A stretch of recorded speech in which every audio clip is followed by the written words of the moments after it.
Okay, so Mishlei 2023. So Avas Hashem Evan Va'aven Umosne Mirma Lo Tov. Okay, if it seems familiar, it's because it's familiar. I think it's familiar from Mishlei 2010, which I had opened before I restarted my computer. I think it's 2010. Let me just read it. So this is actually a different Pasuk. It's actually a different Pasuk. Yeah, it's not like I think 2010 was like virtually identical to the Chumash one, right? 2010 was Evan ve'Aven, Efa ve'Efa, Tov Hashem Gam Shnehem. So that was either very close or exactly the same as the Chumash one. So let's just translate this one here while we're at it instead of talking around it. Tov Hashem Evan ve'Aven. An abomination to Hashem is are stones and stones. Yeah, stones and stones. Okay. Or stone and stone. Yeah, stone and stone. Yeah. Umosne Mirma Lo Tov. And deceitful weight Deceitful Moznayim scales. Yeah. are not good. Are not good. Okay. Right. Yeah.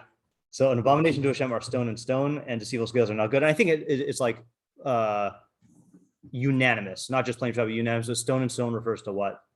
Having deceitful stone, the one is different. Yeah. Right. And why? What's just to talk it out? What's the usage? About the seller fire a little bit, shaping up. Exactly. Right. You're adding more money. Right. So you're so just to repeat it for the thingy here, the in a commerce society where everything is measured by weight, or where everything is like sold by weight, then if you have non-calibrated or not non-accurate, if you have non-accurate weights, right? So you have a big stone, and I always have to think this through and talk it through. So if I am selling to you, I use the lighter stone, right? Because then I'll end up overcharging you. Is that meaning like, let's say I'm selling by the pound, right? So if this thing is really, 0.8 pounds, then I end up, and you say, oh, give me a pound of like beef or whatever, right? You want heavier. Oh, I want heavier. Okay, yeah, see, this is why this is an advantage and disadvantage. I'd be really bad at cheating people, but I'm also really bad at business. Yeah, right. So the point is that you use the one to cheat when you're selling to basically overcharge the other guy, and then when you're buying, which I don't exactly know like when the buyer supplies the stone to weigh the stuff, but I guess that's when you would use it to like cheat and to get a better deal. Yeah. Okay, so that's yeah. I think they have some soft scales like in supermarkets for the meat. Right. Yeah. Well, they have the meat for the produce also. A lot of produce is by the meat produce like candy also. Yeah. Oh, candy. Right. Yeah, candy. Interesting. Yeah. I didn't realize this is such a ubiquitous thing still. Yeah. Yeah. Okay. And then Mosne Mirma, plain shot of Mosne Mirma. What would you say just without even analyzing the pasuk? Like weights that are actually balanced. Not weights, like a scale that Yeah. Exactly right. So basically like the same thing, right? It's just that in order to weigh stuff, you have two parts of the weighing. You have the stones, and then you have the balance. And so if either one is not calibrated, then it's or is not accurate, then it's not good, right? What was it? Where are the stones? Well, the stones, I guess, is if you are using the balance. There's basically two ways you can cheat with your scale, right? You can either use the deceptively heavier or lighter stone on the one end, and then like the candy on the other, or the mechanism itself, or the stones could be accurate, but then the mechanism itself is inaccurate, like the scale itself. Yeah. Okay, so what are the questions? Yeah. Okay, and let's elaborate on that fully, right? So what is this pasuk like doing here? Okay, and then this question is now coming from two sources, right? One, It's pretty obvious too. three sources. Yeah. First of all, Really obvious. this is open psukim in the Torah. Okay, right. Which even it says it's open isurim. There's 3 isurim, I think, 4 with the deceitful scales. We could check if need be. And it refers to it as a toeva. Okay, so that's number one. Secondly, which we just said. 2010. Yeah. Secondly, 2010 said this same thing. Okay, and in fact, and this is kind of a letdown for people who are looking for chidushim. half of the Mefarshim on our Pasuk just say, we already explained this, which really like raises the question, which I guess if you're going to claim that Mishlei will like reinforce important messages without any new ideas, this is a good raya that it does that. I just don't like saying that. Yeah. It is saying it in a different way, right? It is saying it in a different way. Yeah. So, but the fact though that other Mefarshim are fine just saying it's the same thing, or a lot of them say what Ariel says, Mavur. It's obvious. Yeah. And then, all right. So let's say third, it's obvious. Okay. So that's going to be our one of our major questions. Okay. I funny how you said low toe. Yes. Okay. So that's another question, right? You think that like it give us some idea of like how we get back to you or whatever, blah blah blah. But like this is like some low toe. Yeah. Right. So first of all, it's two problems with low toe. Number one is it's very vague. Secondly, like what else? Like, is anyone bothered by the low toe? It's very vague. Well, other than the vagueness. Raw. Yeah, say ra, right? Say it's bad, right? Low tov implies that it is like, low tov is less bad than bad, right? Say it's bad, and especially given the first half of the pasuk, toeva is like the worst, Oh, by the way, just side advertisement. We gave 2 shiurim on this, really 3. We did Mishlei. We did Rambam Bekius. We did the Rambams at the end where he talks about comparing it to if you deny this mitzvah, you're denying Yetzias Mitzrayim, and that this mitzvah is harsher than Arayos, right? So that was the weird Rambams. So we did this in Rambam Bekius, and then we did a survey of the term Toeva in Chumash. So after I gave those 3 shiurim, Rabbi Moshe Zucker gave a Sunday shiur on those Rambams. Very good Sunday shiur if you want to listen to it. And it took a bunch of approaches we were taking and developed them in a clear way, and then also highlighted some mistakes that we were making in the way we were learning it. So I encourage you to listen to that. Yeah. Just also, insofar as when it says To'avat Hashem, yeah, what does it mean for someone who's concerned with practical things? Right. Okay. God doesn't like it. What does it mean to me? Okay, good. So let's just ask the basic question first. What does To'avas Hashem mean? And this time, by the way, just again in the interest of time, we're not gonna analyze To'eva fresh. Okay, like we can think about it, but we're not gonna go into the whole like thing that we did last time. That took too many days. What does it mean? And then especially from a Mishleic practical standpoint. Yeah, Yaakov. I know it's the history of the Torah, but why does it need to isolate these forms of deceit? Yeah. Being bad or table? Okay. Presumably all of deceit. Okay, good. Right. So even though these get their own lotases, why are these 2 singled out as bad? Okay, right. Yeah, because it's really like the first one is being called a toeva, the second one is not. But how I did want to mention one thing. We forgot to do the targums.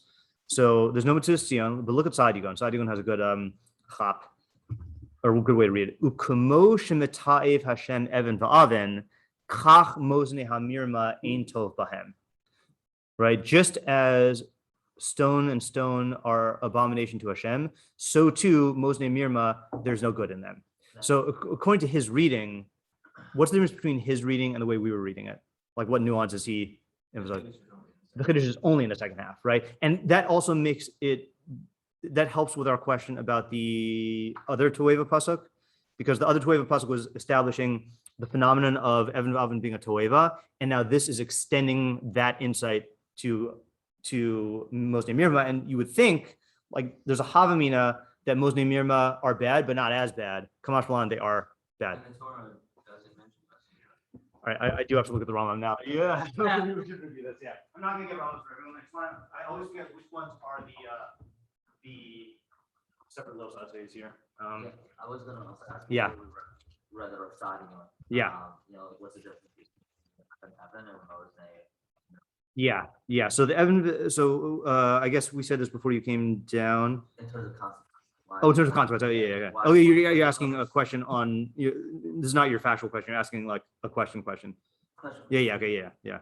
Okay. I know factually you have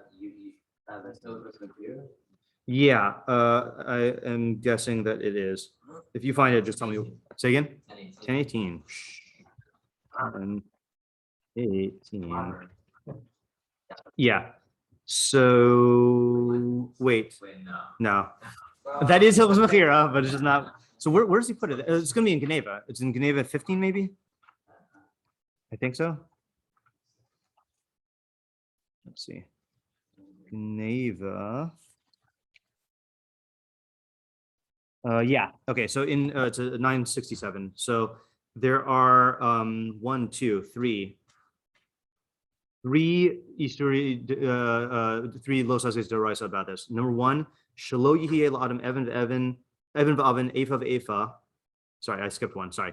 Gimel mitzvos to say letzadik hamoznaim imam mishkalos, to calibrate the scales with weights. Meaning that's a mitzvah to say to set it up correctly. Okay. Second one, shelo yase ava b'midos v'mishkalos, not to do an injustice in weights and measures and weights. And then three, shelo yihye la'adam evan v'aven efa v'efa afa pi she'ena lokech v'nosim hem, that a person should not own to incorrectly weighed stones and measures, even if he doesn't use them. Yeah. Okay. So those are the los ases. So it doesn't. So Mosne Mirma doesn't use it. So Mosne Mirma, it seems plain pshat. Yes. What would you say, given the knowledge from the Torah, those three things? Which of those three shiurim do you think the Mosne Mirma is referring to? Yeah. So it sounds like Mosne Mirma means if you don't calibrate your scales properly, right? Then that's the problem, or then that's the lotov. Well, wouldn't it also be owning the unjust measures? Well, owning. So this is an interesting thing. Owning, is there? And I'm asking this as a factual question. Is there an isser to own uncalibrated scales?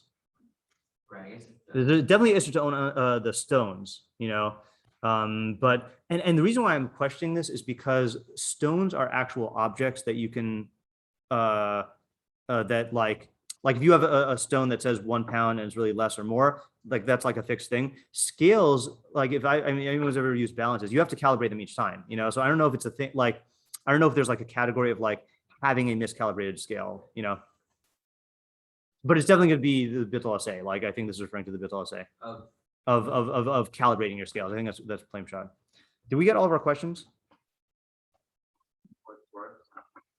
Yeah, so that's a good question, right? Is it Saadia Gaon's reading it as it is the same level of badness, or they're both toevas, right? So which of, and the pasuk sounds like it's just saying that the first one is worse and the second one is just not bad, and right? so he is reading. Yeah, not good. Sorry. Yeah.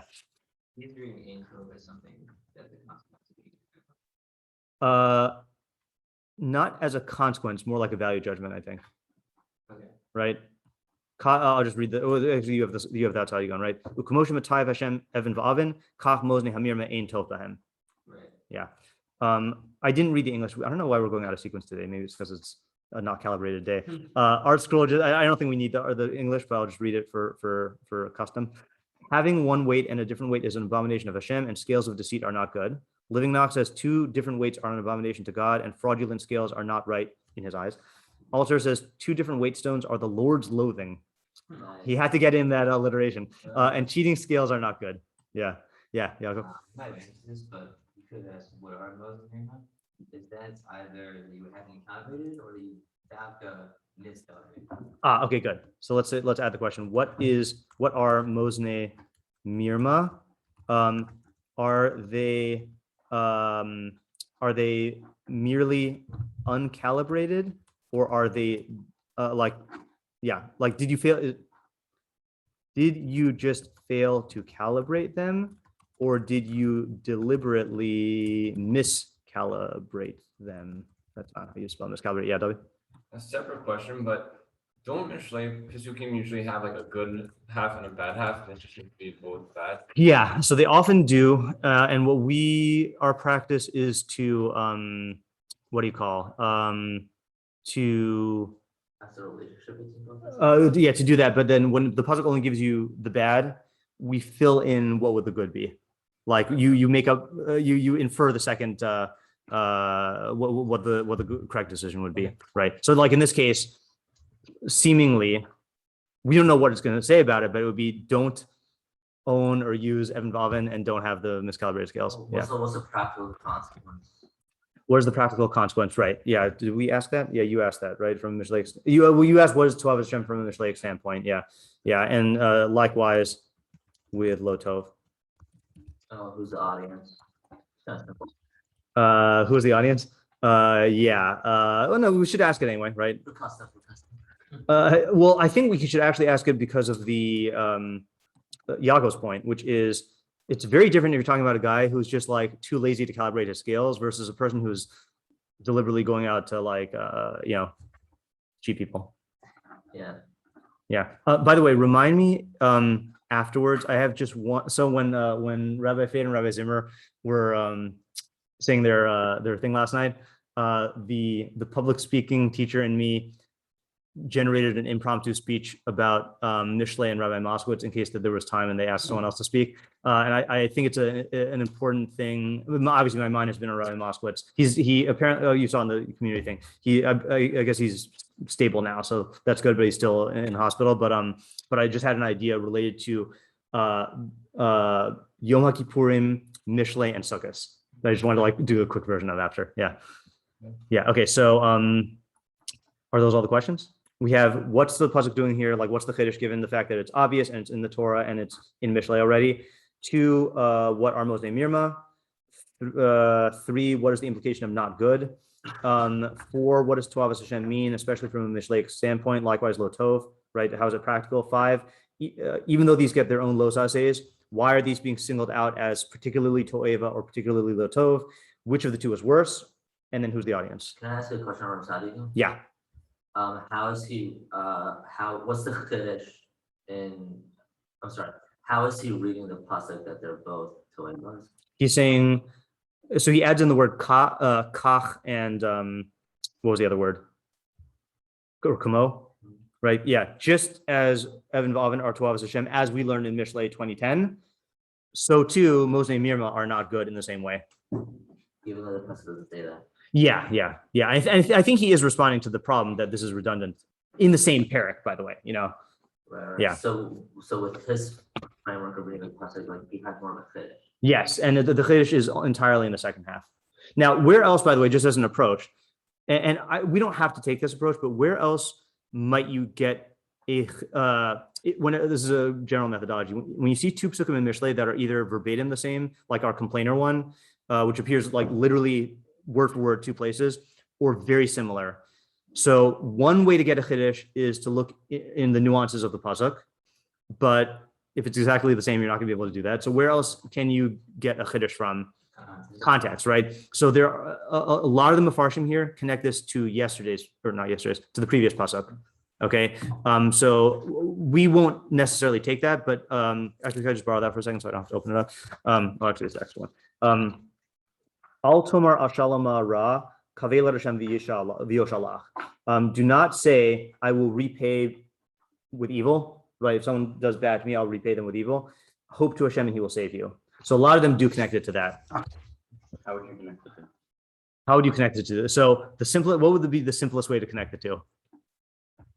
This is one way of getting back. Yes, is that they say that the last pasuk, the previous pasuk was the principle of don't pay back bad with bad. And then this is either an example of how you would do that, or this would be a common case where you would make that mistake. In other words, like one guy cheated you, so you're going to cheat him back, which I'm not saying that there's anything wrong with that. It's just that I like to look for new ideas from the pasuk itself, if possible. I don't I don't want, like, it's a bit of an answer to me to saying it was just an example, And I was a little taken aback by the fact that the Malbim takes that approach. Mr. Chiddush here, he just says, and it's an example, and I was like, well, Malbim, yeah. Okay, so let's take let's get ideas here. Is it time? Mm-hmm.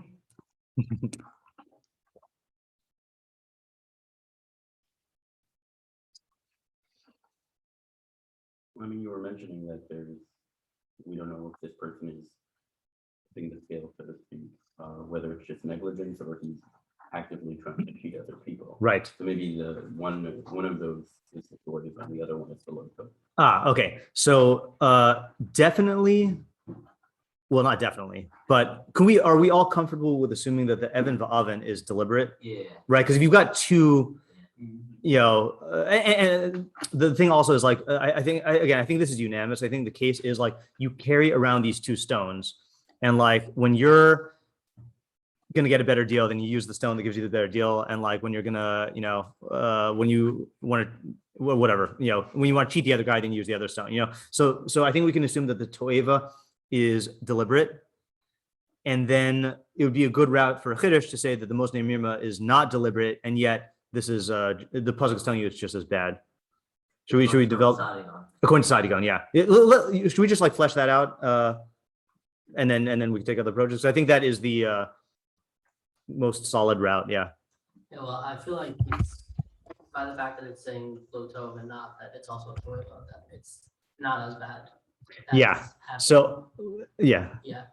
Okay, so let me show you something here, by the way, that I also feel that way. But look at the Meiri. I did not open this up. Hold on. The Meiri just gives us good. This is another good like just reading tip. Hold on. I just get open the Meiri. Sorry about that. What page is this? 23, right? 23. Yeah. Okay. So I gotta share this. Yeah, so Meiri, first of all, is one on the side of saying that we've already explained this. He says, Yefurash bo mash biarnu lamala b'pasuk evan v'aven v'efa v'efa. So as we explained it earlier. Then he says, V'amru, now this is gonna be an assault of proofs, okay? V'amru lotov, inyanok ilu shuhu omar shuhu ra. It's as if it just says it's bad. Okay, and then he gives like a zillion examples. Many psukim talk about the bad just by negating the good. Inyan bashar lotov ase besoch amav, v'holicho b'derech lotov, lotova hashemua, gam anosh latadik lotov. V'chein amru b'nei b'li shem lo l'shliva samal levad v'alachayev p'chisusam v'chein b'lial. So he's saying that lotov could just be a synonym for ra. I happen to want to learn it that way also because it's what it says, but just you can legitimately learn it that it's just saying it's bad. And Saadia is definitely saying it's the same. Saadia is definitely saying it's the same. Yeah. Can I Oh, sorry, but there is one nuance in the Saadia Gaon. Ein tov bahem. There is no good in them, which we had a pasuk like that earlier about the judge, right? That there's no good in them, and it meant that like any possible good that you can think of is not there. I'm not saying that that's what he's saying here, but it is a possibility. Yeah. can I try to explain why it would be bad according to our Yeah. But I need help. Okay. I need a friend. I have the best friend for you here, by the way. There's one of them far from you don't have, so he'll help you if you need it. Okay, so maybe you could say that okay, fine. So let's just go with the fact that obviously someone who has these two stones like that is like a very clear tomato. Like Yeah. that's a big problem. Yeah. But then you could also say that there's another individual who may not necessarily intentionally, calibrate his weight scale. Yeah. However, by the mere fact that he owns it, that in itself is a problem because like it shows a certain level of like negligence towards other people. Okay. And that in itself is like how is it? I don't know, but Okay, good. So anyone before anyone want to elaborate on that or Wait, just a question. Yeah. Isn't Evan also from cloning? Isn't Evan also problem owning? Yes. But yeah, so I thought that was maybe I just misunderstood. I thought the fetish you were saying was that losing your mouth, he's like even owning it is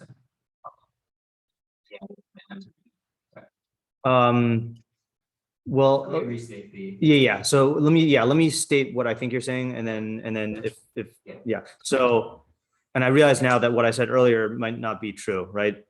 That okay. Definitely owning the two stones and definitely using the two stones is a toeva. Okay. But even like not properly calibrating, like failing to do the mitzvah say basically of like calibrating your scales correctly, even though it's negligence, it's not like deliberate intent to cheat. Right. That is just as bad. Yeah, and we would all agree that like intentionally calibrating the balance is equivalent to owning the stones. Yes, correct. Yeah. So just, I think just to when I said earlier that there's no issue of owning uncalibrated scales. I meant factually that scales you need to calibrate every time, but functionally, failing to calibrate your scales is like, Yeah. owning is like owning miscalibrated scales. Is that like where the confusion was coming from? Yeah. Yeah. I think I agree. Okay. So could we flesh that out? You are on track with the guy who's going to help you. Yeah. Yeah. We complete each other. So the question, yeah. So the question is what's the Toeva saying, or what's Yeah, bad about it? What about it? Yeah. Like even if it like, let's say he doesn't know about it. Like Yeah. how is it connected to Weva? Yeah. Right. I mean, Yeah. like yeah, maybe he owns it. He knows that it's not calibrated. He doesn't do it. Fine, Yeah. I can see that more. But like I'm Yeah. assuming it's also if he doesn't know about it. Right. Right. I'm gonna go that. Yeah. Yeah. I think that's a good approach. Yeah. Yeah. When we're saying that we create a scale, the probability it's made exactly the same is pretty much null. Right. They need to calibrate it Right. equal. Right. So chances are that, it's going to be slightly off and he is going to be ripping off either himself or someone. who Right. isn't calibrated. Right. I'm sure he knows it. So, okay, so that adds a nice nuance, which is that there are certain things where you can reasonably assume that it is accurate. So let's say, for example, you go to a store and you buy a measuring cup. You don't have to check the measuring cup to make sure that it is accurate. You can assume that if they're manufacturing them, then they're accurate. But when you get scales, Right. there's a default assumption that you need to make sure that it's accurate, like the types of scales that you adjust, That's a good. Yeah. That's a good idea. right. No, that's good. So I assume also he knows, so he's being. right, because it's obvious, Yeah. right? Yeah. So what is the Toeva then, according to this direction we're taking, It's or the Lotov, however you want to say it? it's a lack of caring for other people. Okay. It could really cause a lot of harm. I mean, like if you just ignore it Yeah. for X amount of days, then you're showing a certain negligence or certain problem towards yourself and other people. Yeah. I have a feeling that this guy, if he encountered this problem with another merchant and like the other merchant was using non-calibrated scales for him, he's going to go ballistic. Like, so there's definitely, I mean, this is kind of a problem in all matters of like mishpat, but like, there's definitely a double standard going on where like, when it comes to his own like financial success or whatever, he's very makbid, but if he's not makbid for other people, knowing that you need to actually calibrate your scales, Yeah. that's like a totally warped view of justice. Yeah, David? There seems to be some perversion here where the guy is then specifically like, he puts his trust in the merchant of, like, the guy knows that anytime you buy a scale, it's gonna be a little off and needs to be calibrated. Yeah. The guy's putting his trust in this merchant to do it, and the merchant just doesn't care. Like, he takes the other guy's trust and just doesn't care about me. He's not big time. Yeah, right. So there's, Reality. right. Okay. So I'm detecting now, I think there are 3 harms that we mentioned so far. Okay. There's the hypocrisy, the lack of the what do you call it? Double standard, the double standard in terms of the way he's relating to other people. There is the fact that he is putting his trust in this in other merchants, and other people are putting their trust in him, and yet he doesn't regard the trust as something that is like he doesn't try to like live up to that trust. So there's like a certain like betrayal aspect of it as well, and the distortion of reality. And then there's the actual harm in the society of, if you don't have a society with accurate weights and measures, like if that allows to creep in, it's just going to be completely destroying justice in the society. Like, when the norm is just weights and standards, and you can rely on that, great. But if not, then it's just like, everyone's coming up with their own standards, and then you can get away with cheating more, and just perpetuates like objective harm in society. Well, Yeah. also, you're not, if everyone's doing it, you actually might not be able to get away with what you're doing. Oh, right. Because then people are going to check Yeah. with their own stuff. Yeah. Right. Like, Yeah. it's not if everyone was doing what you were doing, Right. you wouldn't be able to do this. Right. That's also true. Right. I mean, even in your own framework, mine obey. Yeah. Yeah. Yeah, maybe that's the point. Maybe like even like the point is like this is such a very subtle thing, and like, Yeah. most people may pass it off as like, oh, it's really nothing. Right. It's the one thing, but like no, just come to teach you like this is Yeah. very. Okay. So that's a good jumping off point, by the way, for a quick review of my Toeva theory. So if I think my Toeva theory is, I don't remember, but I think it's the main move was to say that the Torah, so Toeva means that God, the Torah Hashem is, God hates it. right? And the problem we faced was there are things in the Torah that clearly fit that description, like avodah zarah, and then there are things that are like that don't seem to fit, right? Like what were the more innocuous examples? Well, like non-kosher food, right? There's toeva, beged isha, or like using a harlot's wage to buy a korban, like it didn't quite fit. So the theory that I had was, and it was based on the Rambam and the More Nevuchim, not about the word toeva, but about how the Torah assigns punishments, that toeva is an intentionally stigmatizing term, right? God hates it. Now, if you say that God hates everything, the stigma loses its punch, So the Torah uses the stigmatizing term in 3 cases. Okay, one is if the action itself is particularly destructive. So avodah zarah is one example. Later in Tanakh, it uses it for murder. It uses it for certain midos like haughtiness. So the thing is very bad. Okay. Second example is where the thing is not bad for the individual, but it has an insidious effect on society where it can corrupt the values of society without realizing it. So the non-kosher food is an example of this. Eating a cheeseburger is usher, but it's not morally wrong. However, the whole system of kashrus and the system of like Gilui Arayos, most Gilui Arayos are in place to create a certain value system of relating to the instinctual. And if you allow that system to get chipped away, so then that's destructive to society. So it's not an act of murder is bad, an act of avodah zarah is bad, an act of violating kashrus is not bad, but the system is very important. And if you chip away at it, then it's going to lead to societal shift to the bad. And then the third case is the Torah calls it toeva when you think you can get away with it. Like if something that no one else can detect, something typically done in secret, then the Torah will call it a toeva Hashem to emphasize that no, God knows that you're doing this. Yeah. Wouldn't that include all shiurim? Like, Yeah, but there are shiurim though that are typically performed in the open, and then there are shiurim that are typically performed behind closed doors. No, I mean like Oh. all 3 categories. All 3 categories? Like, wouldn't that be include all? Right, but there's quantitative levels, in terms of how bad it is, how insidious it is, and how much you think you can get away with it. And the Torah, my theory is that the Torah will reserve toeva for things that it deems to be the worst of those categories, and it can't overuse the term toeva because then it'll negate the very idea, So It's like Yeah. like the classic example that's been thrown around in YBT generations about like just 1 second, please. But you Okay. said an example, huh? Yeah, so the example given was that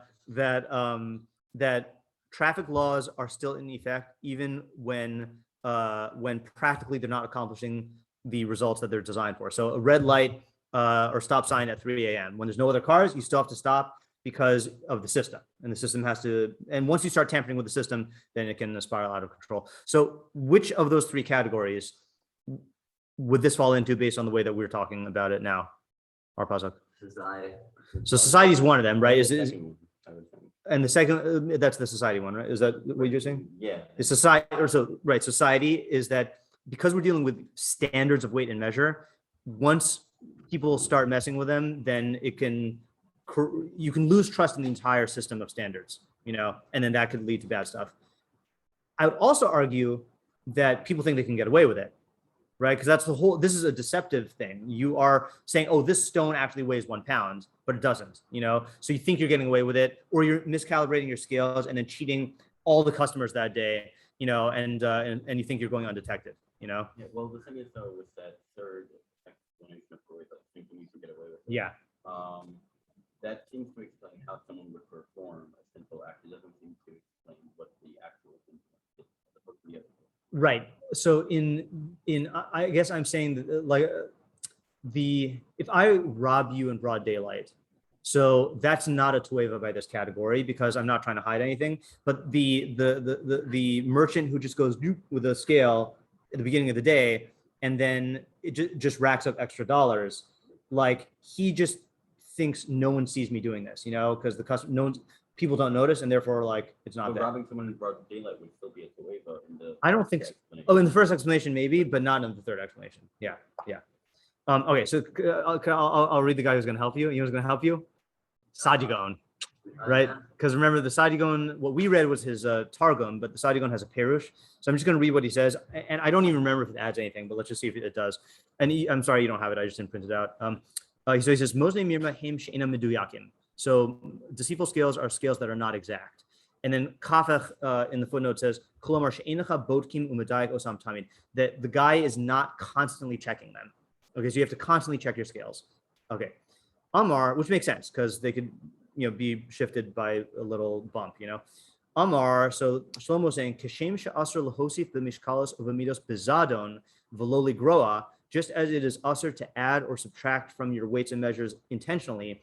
Kach asr lahanicham b'li ladaikam tamid. So too it is usher to leave them without checking them constantly. Ki az yosifu o yechasru b'li yediascha, because then they could become added to or subtracted from without your knowledge. Ki yediascha shekasher tanichem bilti mevukarim yosifu o yechasru. If you leave them without checking them, knowing that they could become miscalibrated, it is as if you are doing it intentionally. Okay. Ki hazchios hamamonios shel bnei adam ein adam he's not loose. I don't know exactly how to translate zachios hamamonios, the monetary zachio, like zachios. I don't know how he's using zachios, but like monetary, yeah, good. Yeah, that's the way to translate. Monetary rights of people, there's no excuse for. Shadavar shloba miskavin kamosha misnatsa b'matanos. I don't know why it's going to matanos, but there's no excuse for it like there is with gifts. Yeah. I just realized, isn't this also possibly a different thing?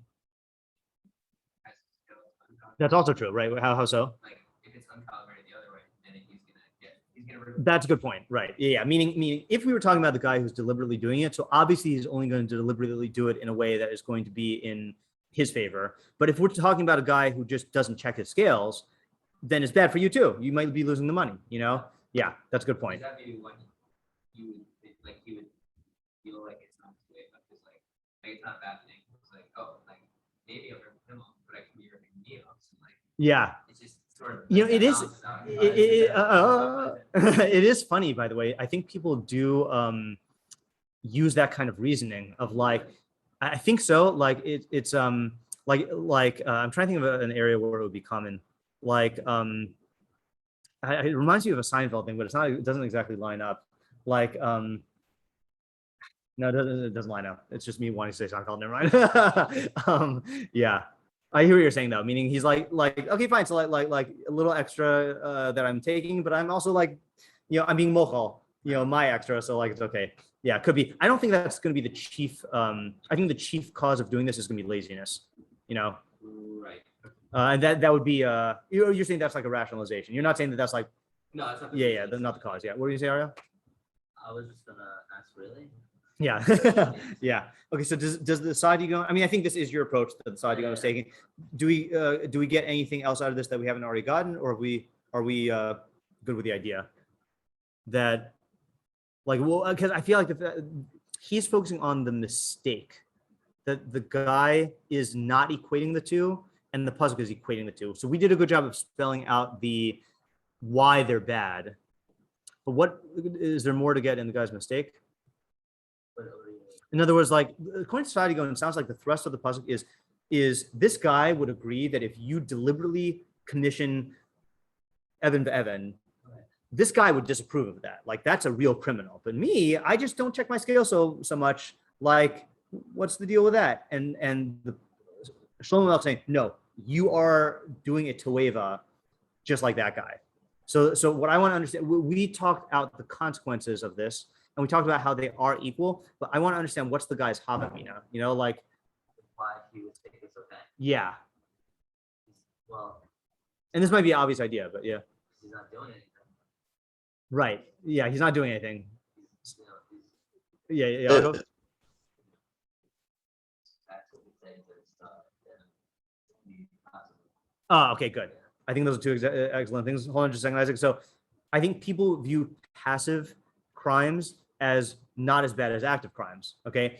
And in some cases that's true. However, we would agree that if you are, like, okay, let's, I saw this, I don't know if this is real or not, but a picture of, on the internet of like at an architecture school, like someone had posted a sign on someone's dorm room like door or whatever and said like, I know you're cheating on your tests.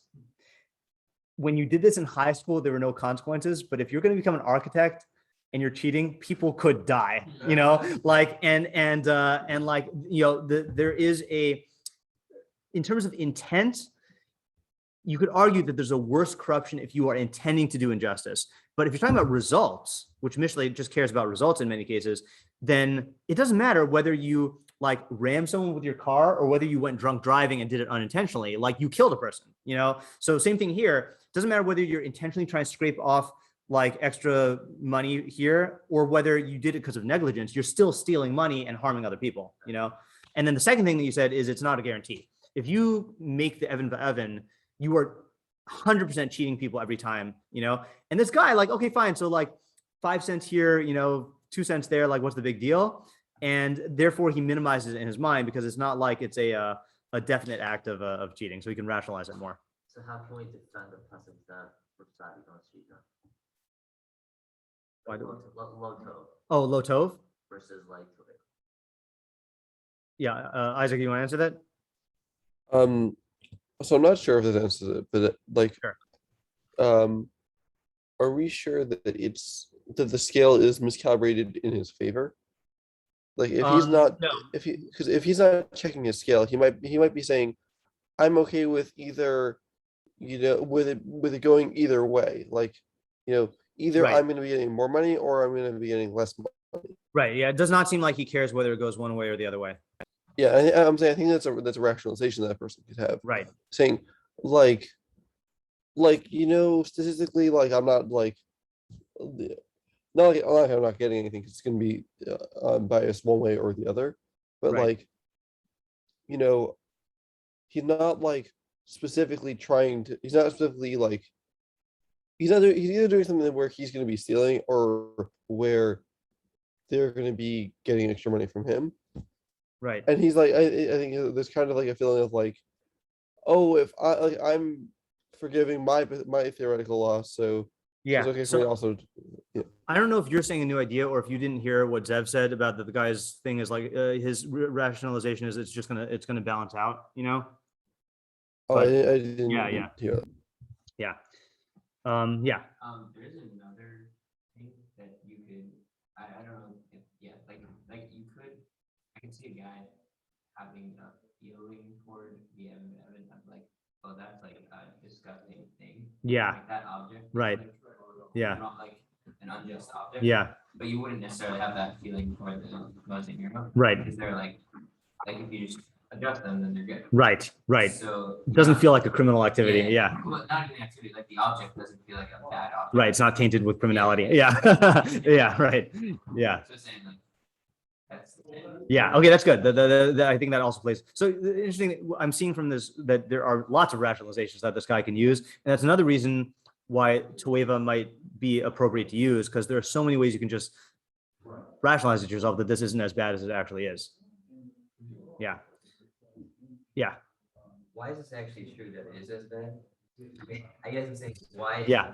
Why are the rationalizations false? Well, here's the thing is I think the strongest argument is at the end of the day, stealing is stealing, whether you did it intentionally or not. Meaning the result, you're causing other people a loss and you're deceiving them, whether or not you intend to, like, you know, Right, well, and the harm on society also is, you know, right, it is possible stealing is better than stealing. say again? It's possible stealing is better than stealing. This is impossible. Yeah. Yeah. Oh yeah. Yeah. Is possible stealing as bad as stealing? I mean, when it happens, yes. You know, if there's a 60% chance, then for that time, then it's 100% as bad. You know? Yeah. Yeah. So can I try to answer it with answer the other side?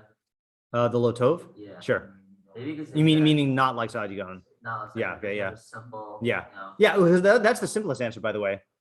It's Lotov. It's not a Toeva. It's just it's not good. Meaning it is a lesser level of bad if it's just possible and if you're not doing it intentionally.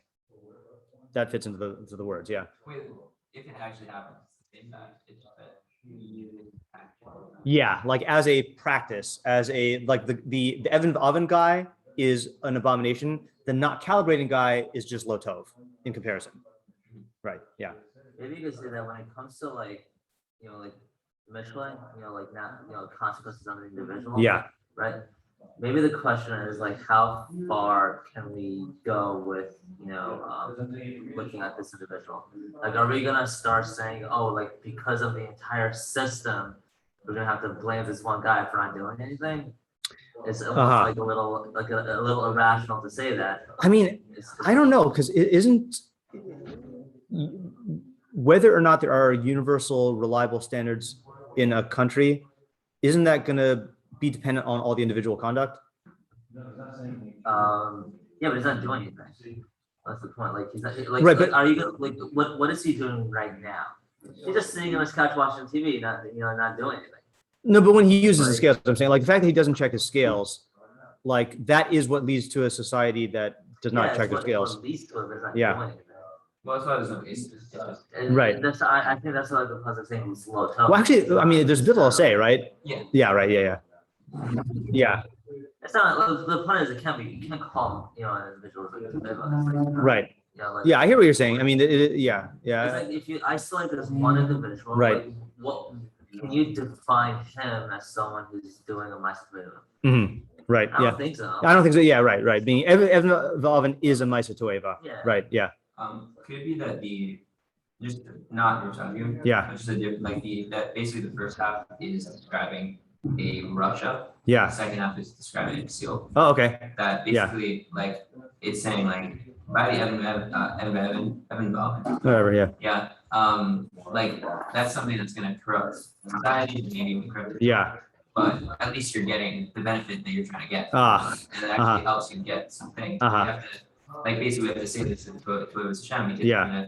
it's such an attractive benefit Right. that you're gonna want to do this thing. Right. Meaning you would not say. So are you saying that that's the low to So the that's the Toeva. no, but I'm saying that. Are you saying that the Toeva is being used in place? You can't say low tov for the Evan V'Oven Right, there's. because there is a tov. Yeah. But it's a toeva. I mean, there's a tov for the guy, but it's a toeva. But the fool who's just not calibrating his scales, Right, he can get harmed himself. Right. He's not actually. right? Yeah, that is. He's not even- yeah.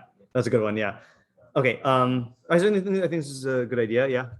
Is there machlokas here? Like this, whether you say it's low tov or raw? I think there would be a machlokus in what you learn the pasuk to be. What point you learn the pasuk to be making, right? If it's trying to equate the two, versus if it's saying that, that there are differences. Like I feel like that's going to result in a different idea. It's not like like both ideas can be true, but it is two different ways of reading the pasuk.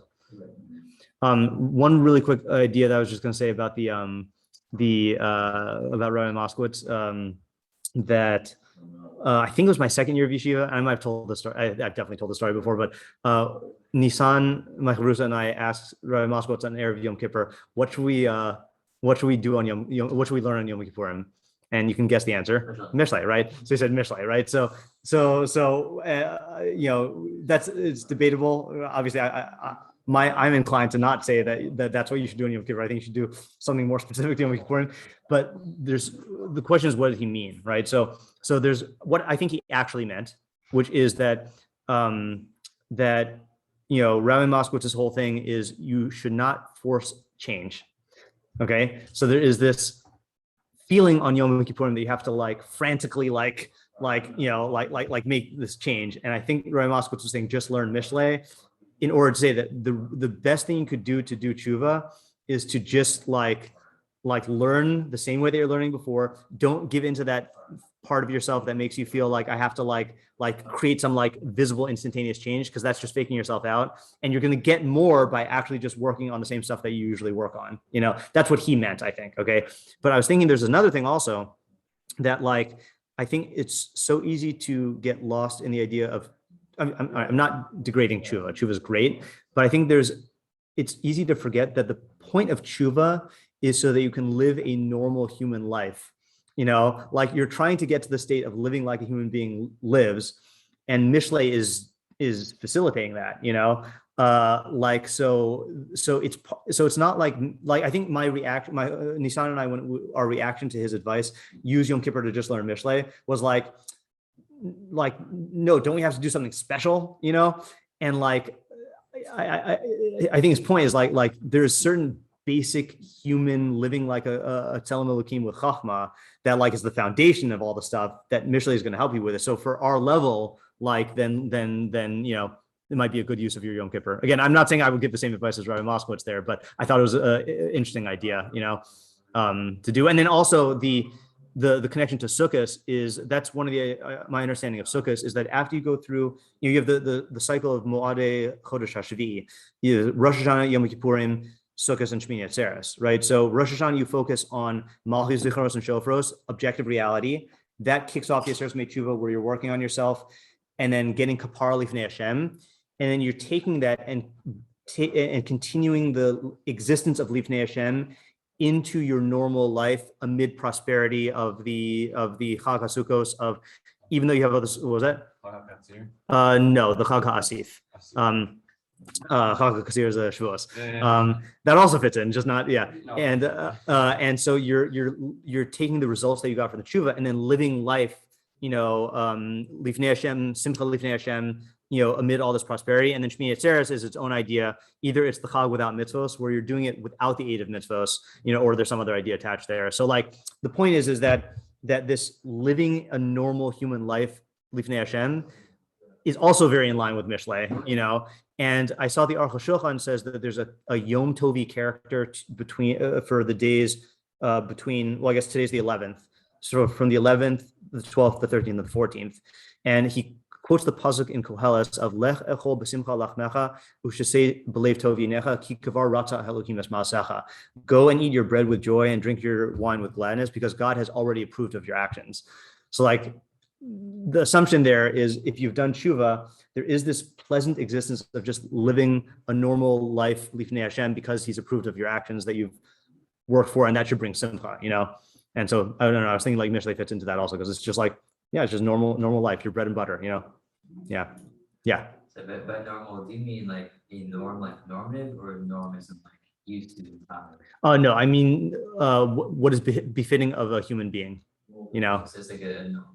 That's as a norm, yeah. Not like what's common. Not like what's common, yeah. Hopefully you're beyond. Hopefully the Aseret Tshuva move you past just the common, you know, for at least for a little while. Yeah. It's like the Yeah, like the gift fire thing. Yeah. That's what I was thinking of. Yeah. Okay. It's funny you say that. Like, you should have have simcha. Yeah. Not too much simcha though. So I think there's a. Oh yeah, you could easily go in the wrong direction. Yeah. I think there's actually a story where like someone has to have it through like a fast day around. That's funny. All right, see you guys. Have a good Chag.